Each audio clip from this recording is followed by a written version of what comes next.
우리 앞뒤 옆에 사람하고 인사합니다. 주의 이름으로 사랑합니다.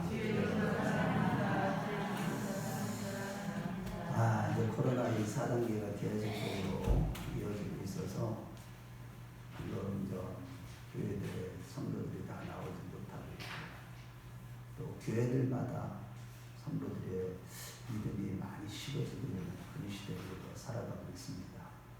이럴 때일수록 여러분들 이런 환경에 이러한 분위기에 휩쓸려 가지 마시고 더욱더 힘써서 기도와 말씀으로 날마다 경건생활에 힘쓰고 승리하는 자들이 되시길 주의 이름으로 축원합니다. 오늘 본문을 통해서 오늘은 믿음의 궁극적인 목적, 우리가 믿는 것의 궁극적인 목적이 어디에 두고 신앙생활을 해야 되는지 한번 살펴보려고 합니다. 오늘 본문은 예루살렘에 잡혀와서 사도 바울이 부형들 앞에서 자기 자신과 자기의 신앙을 변명하는 대목입니다. 사도행전에 보면 바울이 전체적으로 5번 변명을 하게 되는데 오늘 본문은 첫 번째로 자신을 극도로 미워하는, 잡아 죽이려고 하는 부형들 앞에서 어떻게든지 그들 바울을 죽이려고 하는 그 살기 등등한 그런 상황 속에서 자신을 변호하는 내용입니다. 그런데 오늘 본문의 변명에서 특이한 것은 바로 어떤 철학적인 논증이 없다는 것입니다. 즉 바울은 자신이 믿는 것이 무엇이고 너희들이 무엇을 오해하고 있는가에 대한 논리적이고 사상적이고 철학적인 어떤 설명을 하고 있지 않습니다. 다만 자신을 변명하는 것은 자기에게 어떠한 일이 있었는지, 어떠한 사건이 자기에게 일어났었는지에 대한 설명에 불과합니다. 그래도 오늘 본문을 이걸 피상적으로 보면 그냥 바울이 저 핍박받는 사람 앞에서 자기의 삶이 어떤 기적적인 하나님의 역사를 경험했다는 것을 지금 증거하는 내용이구나, 이렇게만 보면 안 됩니다. 모든 말씀 속에는 우리에게 놀라운 예수 그리스도에 대한 비밀을 보여주고 있는데 특별히 오늘 본문은 우리 믿음의 궁극적인 목적이 무엇인지를 보여주고 있습니다. 그렇다면 과연 우리의 믿음 생활의 궁극적인 목적은 무엇일까? 물론 구원받는 것이겠죠. 그런데 구원받기 직전에 우리의 모습, 우리의 존재, 우리의 삶의 모습이 어떠한 그 믿음 생활의 그 결과가 무엇인지, 어떻게 나타나야 되는지 그거를 오늘 본문을 살펴보면서 은혜를 나누기를 원합니다.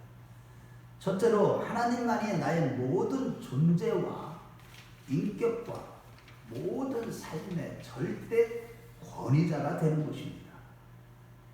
우리가 신앙생활하는 것은 살아계신 하나님만이 나의 전 존재와 인격과 모든 삶의 영역에서 절대 권위자가 되는 것이 우리 믿음 생활의 궁극적인 목적인 것입니다.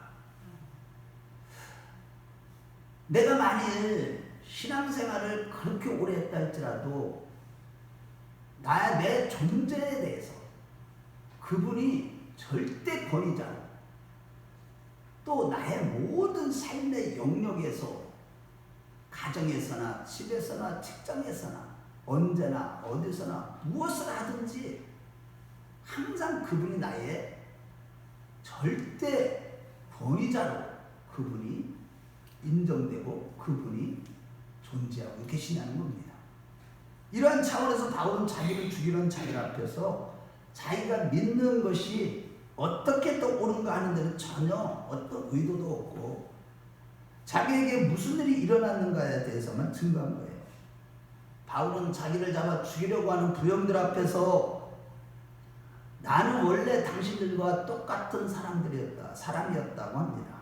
나도 당신들처럼 먼저 율법에 열심이었고 이 돌을 믿는 자들을 잡아 죽이려고 옥에 가두고 또한 그 일을 위해서 담의색으로 가고 있는 중에 나에게 엄청난 일이 일어났는데 그걸로 인하여 나는 변했다는 것이 그 변명의 초점입니다. 그것이 사도행전 22장 말씀이죠. 하지만 그 변명에 대한 다 듣고 난 유대인들은 오늘 22절에 말씀한 것처럼 오히려 이러한 자는 잡아 죽여야 된다고 하면서 절대적으로 완전히 사도 바울의 변명을 부정하고 있는 것입니다. 그렇다면 그들이 완전히 이 사도 바울이 자기에게 일어났던 하나님의 역사, 초자연적인 하나님의 기적적인 역사를 증거했는데도 불구하고 왜 그들에 대해서, 왜 사도 바울에 대해서 이렇게 부정적이었느냐? 그것은 무엇보다도 다른 게 아니에요. 이 기독교와 다른 종교와의 차이점, 즉 사도 바울이 믿는 이 믿음과 자기들이 믿는 이 믿음이 종교가 달랐기 때문이었다는 사실이에요. 실로 기독교는 믿음의 대상이 인격자시고 살아서 역사하시는 분인 반면에 다른 모든 종교는 어떤 도를 터득하거나 또는 또 하나의 개념과 사상에 불과합니다. 불교나 마호메트교나 이슬람교가 마호메트죠. 다른 모든 종교들은 도인이 되는 거야, 자기가. 또 어떤 사상과 이론에 불과해. 그것을 붙들고 살아가는 거야. 그러나 우리 기독교는 온천한 만물을 지으시고 우리를 만드시고 역사와 온 우주를 다스리는 그분이 지금 살아계신다고 하는 것이 우리의 모든 신앙이 모아지고 있는 것입니다. 그래서 바울은 살아서 역사하시는 그 하나님이 여러분들이 반대하는 그 일을 내게 시켰다고 하는 것이 오늘 본문의 내용입니다. 나는 원래 당신들과 똑같은 생각으로 이 일을 반대해야 될 줄 알았고 율법의 수호자로서 찾았던 사람이었으나 다메섹을 향해서 가는 도중에 주를 만났고 주께서 나의 눈을 열어 눈을 뜨게 했고 나에게 이방인에게 복음을 전하는 전도자로 세웠다. 그것이 바울의 변명의 모든 내용입니다.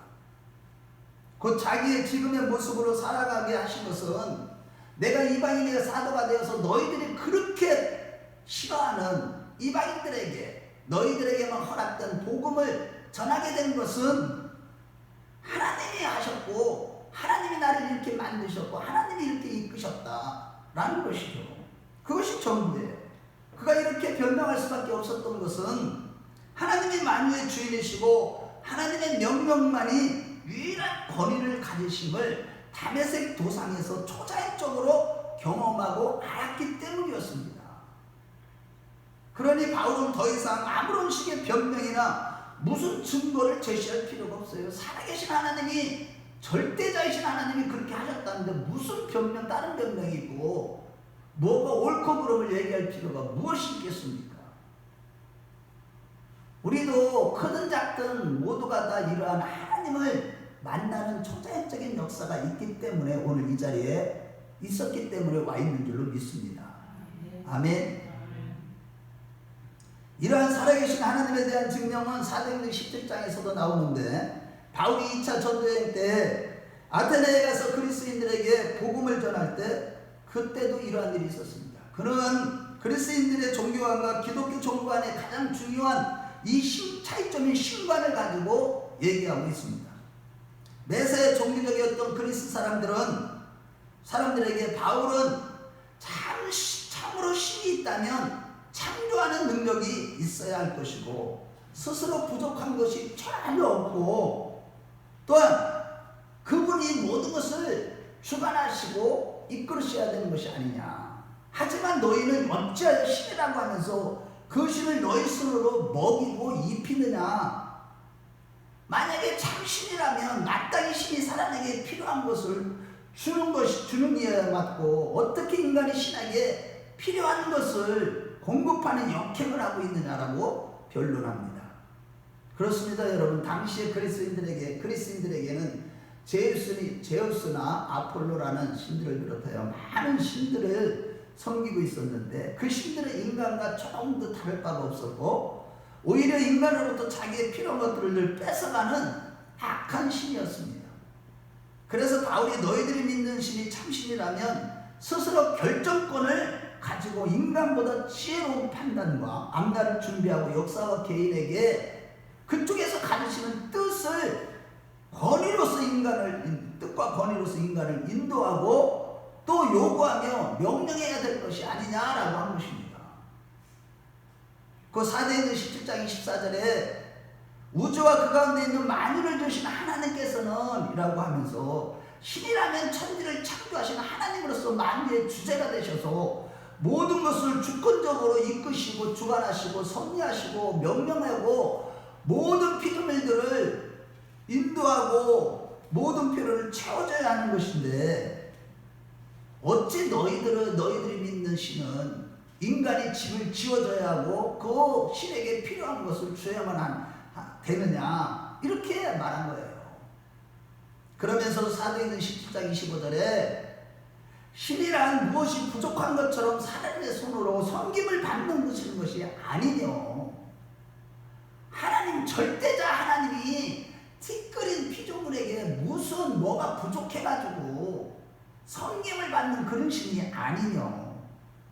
너희들이 믿는 참 신이라면 어찌 사람의 손으로 섬김을 받아야 되고 참 신이라면 마땅히 만민에게 생명과 호흡을 주시는 자여야 마땅한 것이 아니냐라고 변론한 것입니다. 오늘 본문에서 유대인들의 반대에 대해서도 신이 있다면 온천한 만물의 주인이요. 사도행전 17장 28절 말씀대로 우리가 그를 힘입어 살며 기동하며 있느니라고 했듯이 오직 살아계신 하나님으로 말미암아 인간이 호흡과 생명을 얻고 또한 진리와 가치를 부여받는다면 명령권자는 오직 살아계신 하나님이 되어야 마땅한 것이 아니냐. 그러면서 그 하나님이 나를 명령하시고 이끄시는데 어떻게 내가 반대할 수 있었겠느냐라고 한 것입니다. 그래서 자신은 하나님의 절대적인 주권 아래서 이방인에게 복음을 전하는 이방인의 사도가 되었다고 한 것입니다. 그러나 사도행전 22장 22절에 보면 이 말하는 것까지 저희가 듣다가 소리질러 가로되 이러한 놈은 세상에서 없이 하자 살려둘 자가 아니라 라고 하면서 달려들어서 죽이려고 한 것입니다. 이러고 본데 바울을 반대하는 유대인들의 신앙관에 있어서 가장 큰 결점은 바로 하나님의 이치가 없어졌다는 것입니다. 그래서 종교라는 것은 참으로 무서운 겁니다. 선무당이 사람을 잡는다고 조금만 잘못된 신앙관을 갖게 된다면 자신의 고매함을 증거하는 것에 불과하고 자신의 욕심을 호도하는 포장지가 될 수 있고 절대 권사자의 유일한 명령권자는 없어지고 자기가 행하는 종교적인 행위를 통해서 한갖 피조물에 불과한 먼지 티끌에 불과한 인간 나부랭이들이 감히 절대자의 주의를 찬탈할 수가 있는 것입니다. 신앙생활에 잘못된 신앙관, 잘못된 고정관념은 사단처럼 하나님의 자리에 있는 나부랭이가 앉게 되면 참으로 두려운 결과를 초래하는 거예요. 그래서 진리를 똑바로 깨닫지 못하면 우리는 정말로 교회 다니면서 오히려 하나님을 대적하는 자, 그런 자로 종교 생활할 수가 있는 것입니다. 그런데 사도행전 10장에 보면 그러한 일이 베드로에게도 일어났습니다. 베드로가 하루는 기도하는 중에 환상 중에 하늘에서 보자기가 내려오는데 그 안에 보니까 레위기에 있는 말씀처럼 모든 부정한 짐승들이 가득했는데 하늘에서 소리가 나서 이르기를 그것들을 잡아먹으라 라고 한 것이에요. 그러니까 베드로가 그때에 하나님, 나는 인대까지 한 번도 이런 것들을, 이 부정한 음식들을 먹은 적도 없고 손에 대본 적도 없습니다 라고 하나님의 말씀을 딱 거절한 거예요. 그랬는데 하나님이 또 음성이 들립니다. 내가 정쾌한 것을 내가 부정하다고 하겠느냐? 하느냐라고 하시면서 환상이 싹 사라진 겁니다. 이게 무슨 뜻인가 생각하고 있을 때 마침내 고넬료라는 백부장이 보낸 어떤 사람이 와서 말하기를 우리 주인이 기도를 어느 날 기도를 하고 있는데 천사가 나타나서 얘기를 베드로라는 사람을 데려다가 말씀을 들으라고 하는 환상을 보았고 그래서 제가 왔습니다라고 한 겁니다. 그래서 베드로는 이거는 하나님이 하시는 것이구나 하고 깨우친 거예요. 베드로가 여태껏 믿고 있던 유대주의 신앙에 의하면 이방인과 하나님을 모르고 하나님을 섬기지 않는 그들에게, 그 이방인들에게 사귈 수가 없기 때문에 처음에는 거절했으나 이제는 그가 본 환상같이 하나님이 정케한 것을 내가 거부할 수 없게 되어서 그곳으로 가서 복음을 전하는데, 설교를 하는 도중에 오순절 다락방에서 제자들에게 냈던 성령이 저들에게도 임하게 되는 것입니다. 결국 베드로는 하나님이 저희에게 그 사도들에게 주셨던 동등한 성령 세례를 주셨으니까 내가 왜 물로 세례를 준 것을 금할 수 있겠느냐 하면서 그들에게 물로 세례를 준 것입니다. 그런데 문제는 사도행전 11장에 보면 베드로가 예루살렘으로 돌아오자 금방 예루살렘 교회에서 그를 종교재판에 회부한 것입니다. 어찌 이방인에게 갖고 왜 이방인에게 우리들에게만 허락된 복음을 저들에게 전했느냐. 그래서 베드로는 두 가지 측면에서, 두 가지 이유로 그 자기가 복음을 그들에게 전했던 그 증거를 제시할 때, 첫 번째로 내가 갈 마음이 있었던 것이 아니라 환상 중에 하나님이 나를 보내셨다는 것과, 그리고 내가 세례를 내 자유로 준 것이 아니라 하나님이 먼저 저들에게 성령을 베푸신 것을 보고 내가 물로 세례를 주는 걸 금할 수가 없었다. 물 세례보다도 더 중요하고 먼저인 더한 성령 세례를 하나님이 저들에게 베풀어 주셨는데 내가 어찌 물 세례 주는 것을 금할 수 있겠느냐라고 한 거예요. 그래서 어떤 결론에 났느냐 하면, 하나님께서 이방인들에게도 구원 얻는 복음을 허락하셨다는 것을 납득하게 된 것입니다. 여러분, 할례를 받은 예루살렘 공의의 생각으로는 납득할 수 없는 것이었습니다. 그때 상황으로는. 하지만 하나님이 그렇게 하셨다니까. 누구보다도 수제자인 베드로에게 하나님이 그렇게 역사하셨고 그 고넬료의 가정에 그렇게 성령의 기름 부음을 허락하셨다고 하니까 군만할 수도 없고 이의를 제기할 수가 없었던 것이죠. 지금 본문에서 바울이 변명하는 논리도 동일한 거예요. 내가 곰곰이 생각해보니까 이것이 옳은 것 같아서 내가 이방인에게 사도가 됐다, 이렇게 한 것이 아닙니다. 나는 그런 생각도 없어도 꿈도 꾸지 않았으나 전능하신 살아계신 하나님께서 나에게 그렇게 역사하셨다고 한 겁니다. 그래서 나는 순종해서 이 자리까지 왔습니다라고 한 것이죠. 그러자 유대인들은 이런 놈은 살려들 자가 아니라고 하면서 잡아 소동을 일으키며 죽이려고 한 것입니다. 이러고 본데 믿음의 궁극적인 목적은 여러분 바로 하나님의 위치가 나의 존재와 삶과 또한 저 인격 속에 과연 얼마만한 위치를 장악하고 있는가에 달려있는 것이고, 아멘. 그 깊이가 모든 삶의 영역에서 언제 어디서 무엇을 하든지 내 자신과 내 모든 인격과 삶의 모든 영역에서 하나님의 권위가 얼마나 차지하고 있는가에 대해서, 그것이 바로 믿음의 궁극적인 목적일 뿐만 아니라 그것이 바로 신앙의 깊이를 결정하는 것입니다. 하지만 우리가 실수하는 대표적인 것은 항상 하나님이 아니라 내가 중심이 되고 나로부터 시작하는 거예요. 신앙생활을. 나의 모든 존재와 삶에 하나님이 얼마나 장악하였는가, 여기에는 관심이 없고 그저 나는 누구인가, 하나님이 나에게는 어떤 은혜를 베푸셨고 내가 얼마나 더 겸손하고 도덕적이냐, 윤리적이냐, 깨끗하냐, 내가 더 의로우냐, 여기에만 치중하는 이것이 바로 자기를 채우는 율법주의요, 이단이요, 종교생활이요, 육신에 속한 자들의 모습인 것입니다. 그러나 우리의 신앙은 믿음의 궁극적인 목적이 성취되는 삶, 곧 하나님이 우리의 전 생애와 인격과 사고까지도 유일한 권위자가 되는 것이 중요한 거예요. 내 생각도 하나님이 주시는 생각, 영의 생각으로 살아가고, 나의 모든 관점도 그분이 절대적인 주권을 가지고 이 세상을 보게 하시고, 할렐루야. 모든 영역에서, 삶의 영역에서 그분이 절대 권위자가 되고 그분 앞에 절대 순종하는 거. 이것이 바로 참된 신앙이에요. 믿음의 궁극적인 목적이에요. 절대 주권자는 하나님만이 나의 모든 존재와 인격과 삶의 유일한 권위자가 되는, 이것보다도 더 가치 있고 고귀하고 감사한 것은 모든 인생에 대해 아무것도 없는 것입니다. 아멘. 이렇게 하나님의 절대적인 주권적인 통치를 받으신 분이 누구인가요? 과연 사람들 중에 이런 분들이 있을까요? 바로 예수 그리스도밖에 아무도 없습니다. 예수 그리스도만이 전인격과 삶과 또한 모든 존재가 하나님의 절대적인 주권적인 통치를 받고 그대로 행하신 분이십니다. 바로 예수 그리스도밖에 우리가 의지할 수밖에 없는 거예요. 그래서 날마다 내가 죽고 예수로 살아야 하는 이유가 바로 여기 있는 것입니다.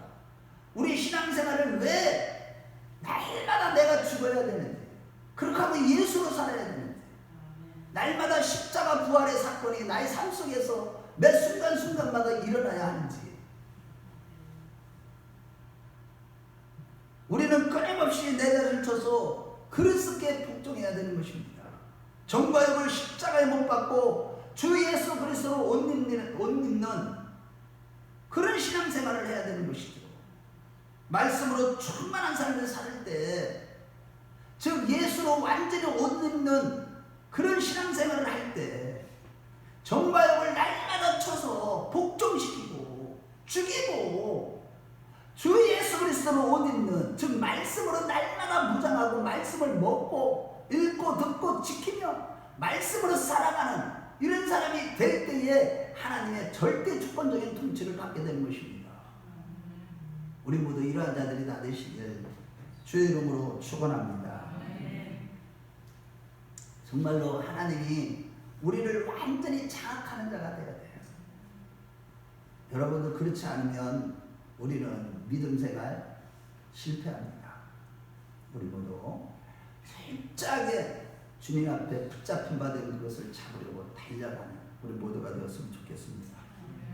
둘째로, 오직 주님의 주권적인 은혜에서 하나님의 좋은 자녀로 날마다 바뀌어져 가는 것입니다. 이것이 믿음의 궁극적인 목적이에요.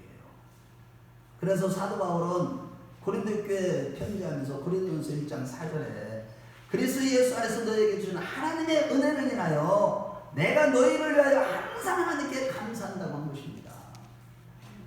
그들이 하나님도 알지 못하고 하나님과 원수되어 살아가면서 지멋대로 자기가 하고 싶은 대로 살아가던 그들이 자기가 전한 복음을 듣고 하나님의 은혜로 말미암아 하나님의 자녀가 된 고린도 교회 교인들 자체로 인해서 사도 바울은 감사하면서 그 편지를 시작합니다.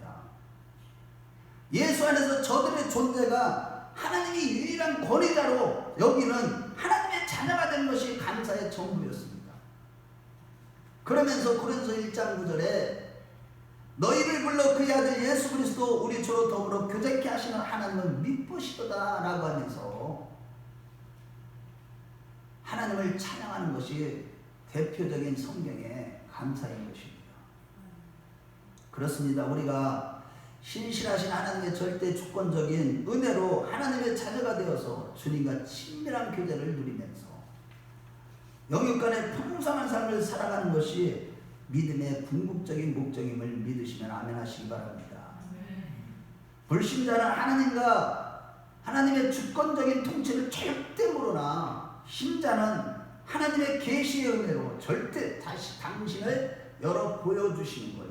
계시라는 말 자체가 하나님이, 자 저를 보세요. 하나님을 알 수도 없고 볼 수도 없고 영적인 눈이 완전히 다 감긴 육체가 된 인간에게 하나님 당신이 스스로 당신을 열어서 보여주시는 그 계시의 은혜로 말미암아 아멘. 하나님의 절대 주권자이신 하나님을 알게 되고 그 하나님의 통치를 받고 하나님과 화목한 자의 삶을 살아가는 자가 바로 우리 그리스도인들입니다. 이같이 하나님의 은혜로 하나님과 화목한 하나님의 착한 자녀가 되는 것이 우리 믿음의 궁극적인 목적이죠. 선악과를 따먹은 이후에 육체가 되어 하나님과 단절되어 살아가는 정말로 비참한 인간들, 지옥불에 들어가는, 지옥을 향해서 달려가는 인간들, 그 인간들에게 긍휼이 풍성하신 하나님이 주권적인 은혜를, 예수를 믿어, 주권적인 은혜로 예수를 믿어 하나님의 자녀가 되는, 오직 하나님을 영화롭게 하는 일에 모든 존재의 격과 삶을 살아가는 자들, 이런 것이 바로 하나님의 목적이에요. 궁극적인 믿음의 목적이에요. 사랑과 겸손과 온유와 충성과 절제, 봉사 이런 것도 중요하지만 하나님이 먼저 하나님의 좋은 아들이 되어야 되는 거예요. 내 존재 자체가 영적인 자로 변화되어서 가야 된다는 거예요.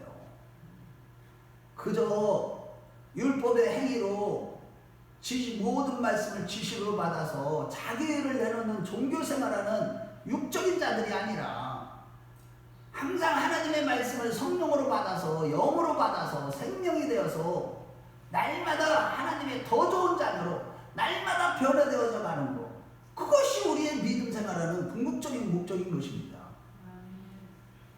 참성들은 하나님의 계시의 은혜로 절대 주권자이신 하나님을 깊이 더 알아가는 가운데 자신의 존재와 모든 삶 속에서 오직 하나님이 절대 주권자 되심을 기뻐하며 살아가는 것입니다. 할렐루야. 여러분들 이것 때문에 기뻐하고 있습니까? 정말로 그분이 나의 절대 주권자가 되셔서 나를 인도하시고 주관하시고 섭리하시고 붙잡아 주시고 당신의 뜻대로 나를 살아가도록 주관하시는 것, 이게 얼마나 큰 은혜입니까? 이것을 인하여 기뻐하는 자들, 저와 여러분들 되었으면 좋겠습니다. 그러나 고린도 전후서 말씀을 볼 때 고린도 교인들은 오직 자기 안에 있는 의와 선함과 능력과 가능성을 극대화시키기 위해서 믿음이 필요하고 그것을 극대화시키는 것에만 관심이 집중된 것입니다. 그러니 복음의 핵심이 십자가에 대한 그들이 이해하는 양상도 천태만상이에요. 십자가를 이해하는 양상.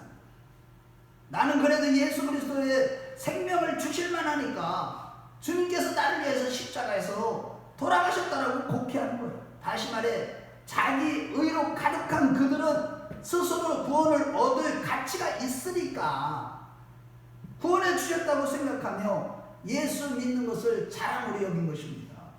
참으로 교만한 자들이었죠. 그러나 기독교의 신앙을 한마디로 대표하는 말은 언제나 우리가 잘 알고 있듯이 은혜와 믿음의 선물인 줄로 믿습니다. 은혜라는 것은 우리에게 조건이 아무것도 없다는 뜻이고 우리에게 어떤 선물을 주셨다는 것은 우리에게 자랑할 만한 어떤 근거가 전혀 없다는 뜻입니다. 나도 죽어 마땅한 존재예요. 불신자들과 방불한 자인데 하나님께서 나를 불쌍히 여겨서 구원을 얻게 하셨다는 하나님의 은혜를 믿는 것이 기독교 신앙의 골자입니다. 주님의 십자가 외에는 다른 방법으로는 내가 구원 얻을 스스로의 어떤 조건과 능력이 전혀 없어서 절대의가 되시는 예수 그리스도께서 이 땅에 오실 수밖에 없고 나 대신 그분이 십자가에 질 수밖에 없었다는 복음을 믿고 감사와 자기 비하로 겸손함으로 나아가는 것이 십자가의 목적인 것이죠. 그러나 남이 조금만 잘못하는 거 실수하는 것만 봐도 봐라, 너희들은 희망이 없으니까 십자가의 은혜를 주시지 않았고 나는 희망이 있으니까 십자가의 은혜를 주었다라고 하며 생각하면서 교만한 마음으로 이 하나님의 놀라운 은혜의 선물까지도 자기의 어떤 조건으로 삼은 것입니다. 바울을 반대하는 유대인들이 지금 그렇게 오해하고 있는 거예요. 자기들은 선민의식과 율법의식은 그들이 지킬만 하고 다른 민족보다도 좀 낫기 때문에 하나님이 자기들의 민족을 선택했다고 오해하고 있는 거예요. 그러나 그들은 하나님의 은혜를 이것은 거부하는 것이고 십자가를 반대하는 것이고 하나님의 위치를 반대하는 자리까지 가는 정말로 두려운 상태에 빠져 있음에도 그들은 스스로 깨닫지 못한 거예요. 회개할 기회가 없는 겁니다. 그래서 고린도서 4장 7절 말씀에 고린도 교회에 대해서도 사도 바울은 그런 얘기예요. 유대인들도 그랬지만은 이 고린도 교인들도 마찬가지 하나님의 은혜를 깨닫지 못하고 감사하며 자기 비하로 하는 것이 아니고 그것을 자랑으로 여기니까 사도 바울이 고린도서 4장 7절에 이렇게 얘기합니다. 누가 너를 고면하였느냐? 내게 있는 것 중에 어떤 것 하나라도 받지 않은 것이 무엇이뇨? 내가 받았으니 어째 받지 않은 것 같이 자랑하느냐라고 했듯이 고린도 교인들은 방언과 예언과 병을 고치는 은사와 신의 은혜와 큰 믿음과 같은 이 모든 하나님의 은혜의 선물이 나에게 그런 방언적 요소와 은사들을 받을 만한 조건이 있었기 때문에 주셨다고 생각하고 그것을 못 받는 자들의 앞에서 자랑질을 한 거예요. 얼마나 교만합니까? 은사 없는 은사를 하나님이 무조건적인 은혜의 선물로 주셨는데도 그거를 갖다 자기가 그걸 받을 만한 자격이 있어서 그런 은사를 주셨고 자기는 다른 사람들보다 더 의롭고 더 마음이 깨끗하니까 하나님이 그 은혜를 주셨다. 이렇게 여기면서 자기 은사를 자랑하고 한 것입니다. 완전히 육신에 속한 자들의 모습이 그런 모습입니다. 그 결과 고린도 교회는 은사를 많이 받았으나 서로 담을 지어 싸우기 시작하고 분파가 생기고 심각한 교회 문제로 발전하게 된 것이죠. 서로가 자기들이 더 나은 은사를 받았으며 더 나은 것을 따른다고 하면서 신령한 교회의 모습이 아니라 육신에 속한 교회의 모습을 보여주고 만 것입니다. 그래서 고린도 교회에 보내는 편지에서 사도 바울은 그들을 책망한 것입니다. 그러므로 여러분 다른 이들보다도 더 종교심이 있거나 더 거룩하거나 더 의로워서 더 도덕적으로 더 나아서 우리가 이 자리에 와 있는 것이 아님을 늘 잊지 마시고 겸손히 주님의 은혜만을 의지하는 우리 큰나무교회 식구들이 되었으면 좋겠습니다. 교회는요 윤리적으로나 도덕적으로나 양심적으로 더 나은 사람들의 집단이 아니라 무조건적인 하나님의 은혜를 받은 자들의 모임, 하나님이 불쌍히 여기서 부름받은 자들의 곳이 부름자들의 모인 곳이 부름받은 자들의 모인 곳이 바로 교회인 것입니다. 만일 누구든지 세상적으로 다른 이들보다 좀 낫기 때문에 선택된 것이 아니라는 이 사실을 오해한다면 본문에서 바울을 죽이려고 하는 선문의식과 율법주의의 유대인들과 같은 입장에 서 있게 되는 것입니다. 또한 하나님의 말씀을 수종드는 순종하는 자세가 과연 우리에게 있는가 늘 살펴보는 자들이 되십시오. 혹여나 신앙생활이 늘 내가 생각하고 계획한 것을 추진하는 것뿐이고 거기에 하나님의 능력은 그저 보조수단으로 도입되고 있지는 않은지 스스로를 성찰해 보셔야만 해요. 자기가 계획 세워놓고 자기가 무엇을 하려고 하는 거 그렇게 세워놓고 거기에 하나님의 성령의 능력이 도입되는 그런 식의 신앙생활을 하고 있지는 않은지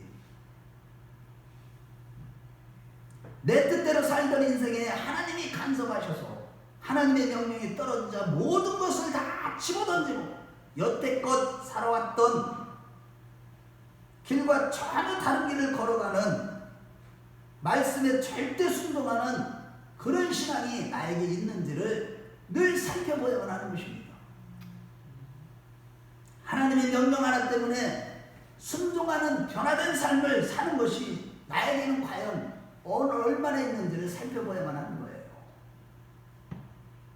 본문에서 바울이 변화됐다는 것은 옛날에는 깡패여 도둑놈이었는데 이제 거룩해졌다는 식의 변화가 아니라 나의 모든 의도와 목표와 인생의 가치가 내가 의도하거나 동의하지 않았는데도 하나님이 하라 해서 오직 그분이 역사함으로 말미암아 순종하는 길을 가는 바람에 오늘 동족에게도 이방에게도 괄시와 환난과 핍박을 받는 길을 걷게 되었다는 것이죠. 그러나 오늘날 대부분의 성도는 참으로 안타깝게도 자기 욕심을 이루어내려는 종교적인 잡념만이 남아있어가지고 자기 욕심을 이루어내려는 종교적인 잡념만 남아있어가지고 하나님께서 그들 생애 속에 들어와서 무엇을 요구할 수가 없는 즉 하나님의 말씀을 하실 수가 없는 완전히 육덩어리가 되어버리는 거고 이런 오늘날의 신자들이 얼마나 많은지 모릅니다. 성경은 분명히 가난한 자와 더불어 사는 삶에 대해서 굉장히 많이 강조하는데 구약 때는 추수를 하더라도 절대 곡식을 다 추수하지 못하게 하고 되어 있고, 추수할 때 떨어진 이삭을 줍지 말라고 했을 뿐만 아니라 고아와 나그네와 가부를 위해서 남겨두고 과실을 따도 꼭대기 것까지 따지 말라고 하셨고, 하다못해 새라도 와서 먹게 놔두라고 하셨으나 오늘날 성도들의 삶의 모습을 보면 고린도 교회처럼 언제나 서로가 지지 아니라고는 싸움만 있지 절제하고 양보하는 것들을 찾아보기가 힘들 정도로 하나님 앞에 더 뿐만 아니라 더 많은 세상적인 욕심을 아뢰고 구하고 있을 뿐이에요. 기도를 하면서도 죄를 짓고 있다니까요. 하지만 마태복음 7장 8절에 9절에 뭐라고 했습니까? 구하는 이마다 얻을 것이요 찾는 이가 찾을 것이요 두드리는 이에게 열릴 것이니라. 누가 아들이 떡을 달라 하면 돌을 주며 라고 했듯이, 하나님의 좋은 자녀가 되었을 때에 자꾸 기도 구하고 자꾸 문을 두드리면 좋은 것을 주신다고 한 것입니다. 곧 하나님의 권위를 최고로 여기고 이웃에게 선을 행하고 주님의 빛을 비추는 하나님의 좋은 자녀들이 구할 때 하나님은 좋은 것을 주시는 것입니다. 아멘. 산삼수훈의 삶을 살아가기 위해서 몸부림치며 그것 때문에 애통하고 정말로 가난한 심령으로 내가 그렇게 살지 못하니까 오늘날 이 가증스러운 일들로 인하여 우는 자들, 그런 삶을 살아가는 하나님의 좋은 자녀가 되었을 때 그들의 간구에 하나님은 모든 좋은 것을 부족함이 없도록 채워주시고 응답하시는 것입니다. 그러나 오늘날 성도들이 하나님의 뜻대로 자녀들에게 공부를 못해도 하나님을 두려워하며 남들과 화목하게 살라고 가르치는 성도가 거의 없고, 하나님의 권위가 삶 속에서 그 위치를 잃고 있는 이상한 신자들이 다 되어버리고 마는 거예요. 예배를 드리거나 성경을 볼 때만 바울 편이지 그 외의 모든 삶에서 자기가 중심이고 자기 의와 욕심으로 가득하고 부귀와 영화와 성공만 추구하는 종교 생활의 몸은 유대인들이 되어버렸어요. 대부분의 성도들이요. 말로만 바울 편입니다. 다 머리로만 말로만 바울 편이요. 자기는. 그런데 실제는 그렇지 않아요. 삶의 내용을 보면. 사랑하는 여러분, 바라기는 늘 하나님의 은혜에 감사하고 하나님의 명령을 제일 우선순위로 여기고 그것을 목숨 걸고 지키는 하나님의 좋은 자녀들이 되시기를 축원합니다. 하나님이 싫어하는 걸 하지 마시고 하나님이 하라는 것은 해롭더라도 따르는 바울의 손자리까지 나아가는 하나님의 좋은 자녀들이 다 되시기를 주의 이름으로 축원합니다. 네, 결론입니다. 오늘 본문의 바울의 변론을 통해 우리가 깨우쳐야 할 것은 바로 우리가 유대인들보다도 훨씬 교만한 사람일지도 모른다는 사실이에요. 교회를 다니지만 그저 예수를 믿는다는 그 대명분 하나 때문에 예수를 믿지 않고 하나님을 모르는 불신자들과 방불한 욕심을 갖고 있음에도 불구하고 여전히 자기는 육신에 속한 자가 아니라 자라는 생각조차 하지 못하는 악당일 수도 있다는 겁니다. 과연 우리 중에는 아무도 이런 자가 없기를 바랍니다.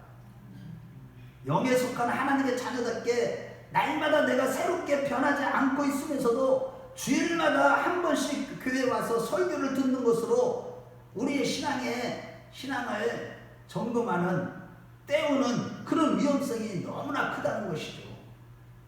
그러나 우리는 내가 바라고 원했던 생애가 아니라 오직 하나님의 뜻과 하나님이 하시고자 하는 생애로 지금 분명히 바뀌어져 있어야만 하는 것입니다. 내 인생, 내가 이렇게 생각하고 이렇게 살려고 했던 인생이 아니야. 지금 전혀 딴 인생이 되어버린 하나님의 뜻이 이루어지는 그런 생애로 지금 바뀌어져 있어야만 하는 것입니다. 날마다 영으로서 늘 몸의 행실을 죽이는 삶이 일상화되어야만 되는 것입니다. 여러분들이 영으로서 몸의 행실을 죽인다는 게 그냥 되는 겁니까? 성령 충만함 받기가 그렇게 쉬워요?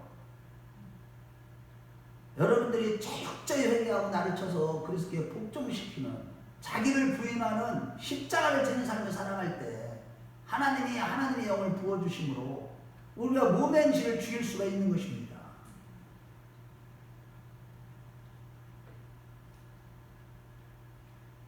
예수가 전부인 인생으로 우리는 바뀌어져 있어야만 하는 것입니다. 자녀를 위해 기도하지 않으면서도 교회에 나와서 11조 내고 선교사를 위하여 기도하고 설교를 들으면서 아멘하고 돌아가는 바람에 스스로는 바울의 편에 서 있다고 생각하는 것 착각합니다. 착각한 그리스도인들 제일 불쌍합니다. 그러나 우리의 신앙은 가장 가까운 이웃에게 평가를 받는 신앙이 되어야 됩니다. 즉 우리 형제자매가 친구가 우리를 신자답다고 인정하는 데까지 나아가야 되는 것입니다. 그건 모든 이들에게 끝까지 계산하지 않고 잘해줘야만 돼요. 내 남편과 내 아내와 내 자녀들과 내 이웃들과 내 원수들에게까지도 정말로 하나님 말씀 붙들고 나는 할 수 없으나 하나님으로는 할 수 있다고 하시면서 하며 고백하면서 무릎을 꿇고 하나님 앞에 기도하는 가운데 이웃들과의 관계가 화목할 줄 알아야 되고 화평할 줄 알아야 됩니다. 그렇지 않고 이렇게 십자가 지는 삶을 귀찮다고 여기거나 상황에 따라 잘해주는 자라면 여전히 세상과 세상에서의 편안한 삶을 위해서 하나님의 명령에 길을 막아버린 불신자들과 똑같은 것입니다. 여러분, 실로 오늘날 성도들이 바울과 같은 입장이 아니라 유대인들의 입장이 있음에도 불구하고 스스로 신자라고 착각하는 여기에 아주 큰 비극이 있는 것입니다. 물론 교회와 성도들이 이 사회에 미친 영향은 좋은 점도 있고 신자들 중에는 뛰어난 탁월한 아주 위대한 사람들도 많이 있습니다. 그러나 우리는요 마땅히 바울의 선자리 곧 내 욕심과 뜻과 자존심을 다 버리고 모든 삶과 영역의 존재가 하나님에 의해서 통치받고 절대 순종하는 자리까지 나아가야만 하는 것입니다. 온천한 만물을 지으신 이가 우리 인생을 책임지시고 명령하시며 우리는 그 앞에 엎드린 자로서의 삶을 살아가는 것, 다만 우리는 그분이 처분을 내리시기만 바라면서 그분 앞에 엎드린 자의 삶, 기도하는 삶, 나를 굴복시키는 삶, 나를 내려놓고 나를 포기하는 삶을 살아가는 자가 되어야만 하는 것입니다. 하나님이 어느 날부터 내 인생을 장악하신 후에 내 생애 속에 내 욕심과 내 뜻과 내 자존심은 다 뒤로 물러내고 오직 하나님의 뜻을 앞세운 것이 이것이었고 그래서 난 이렇게 살아왔고 앞으로 그렇게 살 것이다라고 하는 우리의 삶의 열매와 고백과 결단이 날마다 있어야만 하는 것입니다. 즉 도덕과 윤리적인 차원을 뛰어넘어서 이거는 종교인들이 하는 거예요. 신앙의 근본적인 시작과 원리의 문제들입니다. 하나님이 우리 생애를 어느 순간부터 장악한 순간 그 이후로부터 우리의 모든 삶이 온천한 만물을 만드시고 창조하신 하나님의 불꽃 같으신 눈앞에서 늘 점검하는 신앙이 되어야만 하는 거예요. 과연 우리는 우리 자신을 그렇게 하나님의 불꽃 같은 눈앞에서 점검하고 있습니까? 우리 자녀와 친척과 사회 이웃들을 대하는 삶의 원리와 자세와 모양이 하나님의 불꽃 같은 눈앞에서 시험되고 결정되는 것이 있어야만 하는 것입니다. 만약 그렇지 않다면 지금부터 날마다 성전에 나와 회개하는 가운데 하나씩 고쳐가는 우리 모두가 되었으면 좋겠습니다. 그래서 우리를 향한 세상의 모든 질문 앞에 나는 내 뜻대로 살아왔던 사람이었는데 어느 날 제가 하나님을 알게 되었습니다. 그 이후부터는 하나님은 저에게 예수만이 전부인 인생을 살게 하셨고 지는 인생, 양보하는 인생, 사랑하는 인생, 기도하는 인생, 복음이 방해받지 않고 하나님의 영광이 가려지지 않기 위해서 나를 부인하고 십자가를 지는 인생, 나를 쳐서 하나님께 복종하는 인생이 되었습니다 라고 고백하는 자들이 되시기를 주의 이름으로 축원합니다. 오직 예수님께 우리 교회 표어대로 오직 예수님께 붙잡히면 된 것을 참으려고 달려가는 가운데 날마다 예수님께 붙잡힌 바 되어서 모든 삶의 영역에서 이전보다 더 많이 검소하고 절제하고 양보하는 자들이 되십시다. 우리가 하고 싶은 거 다 하고는 절대로 하나님의 영광을 드러내는 방법은 없는 겁니다. 내가 하는 거 나의 권리에 다 써보세요. 하나님의 영광이 드러나나. 나를 포기하고 나를 내려놓고 십자가를 질 때 하나님의 영광이, 살아계신 하나님이 역사하시고 하나님의 영광이 나타나는 것입니다. 특히 마지막 때 여러 증거를 보여주는 시대를 우리가 오늘 살아가면서 정신을 똑바로 차리고 더욱 예배와 기도와 경건 생활에 힘쓰셔서 늘 은혜로 충만하여 살아계신 하나님이 증거되는 생애를 살아가시기 바랍니다. 앞으로 점점 더 어려워져도 더욱더 경건 생활에 힘쓰셔서 우리 교회를 그런 교회로 만들어가고 은혜를 입은 그 은혜를 더 많은 사람들에게 나눠주는 자들이 되십시다. 아멘. 여러분들이 받은 은혜 나눠줄 수가 있어야 돼요. 거기까지 가야 돼요. 지금은요, 마지막 때 재물을 쌓아놓으면 큰일 납니다. 조만간 만날 주님 앞에서 우리 인생을 평가받아야 된다는 것을 늘 기억하셔서 주님께 완전히 통치받는 신자다운 생애를 살아가는 자들이 되십시다. 모든 삶의 영역에서 이와 같이 하나님의 좋은 자녀들이 되십시다. 반드시 흠이 없고 어린 양이 어디로 인도하는지 따라가는 자들이 될 것이고, 장차 그날에 들어갈 권세를 받아서 생명나무의 가시를 먹고 천국에서 영생 복락을 누리는 주인공들이 다 되실 것입니다. 우리 모두 그러한 자들 다 되시기를 주의 이름으로 축원합니다. 주의 이름으로 축원합니다. 우리 다 같이 눈을 감아보시기 바랍니다. 이 시간에 하나님, 바울이 그랬던 것처럼 하나님만이 나의 모든 존재와 인격과 삶의 유일한 권위자가 되기를 원합니다. 나의 모든 삶 가운데 언제나 어디서나 무엇을 하든지 하나님의 절대적인 통치를 받는 자가 되게 하기를 원합니다. 내가 지금 불순종하고 거역하는 영역이 있다면 회개의 영을 부어주시고 날마다 결단하게 하옵소서. 또한 날마다 하나님의 놀라운 은혜로 하나님의 더 좋은 자녀가 되게 하옵소서. 하나님의 구속의 은혜를 늘 감사하며 더욱 주님의 은혜를 의지하는 가운데 날마다 새로워지게 하시고 영에 속한 자로 살게 하시고 하나님의 말씀에 절대 순종하는 자가 되게, 십자가를 지고 주님을 따르게 되고 옆에 사람 없이 가져가시고, 정말 오늘 말씀을 들으면서 나에게 하나님이 어떤 부분을 찔러주셨고 쪼개기까지 하셨는지 하나님, 이 시간에 내가 새로워지길 원합니다. 나를 불쌍히 여겨주시옵소서. 나에게 성령으로 말씀으로 새롭게 하여 주시옵소서.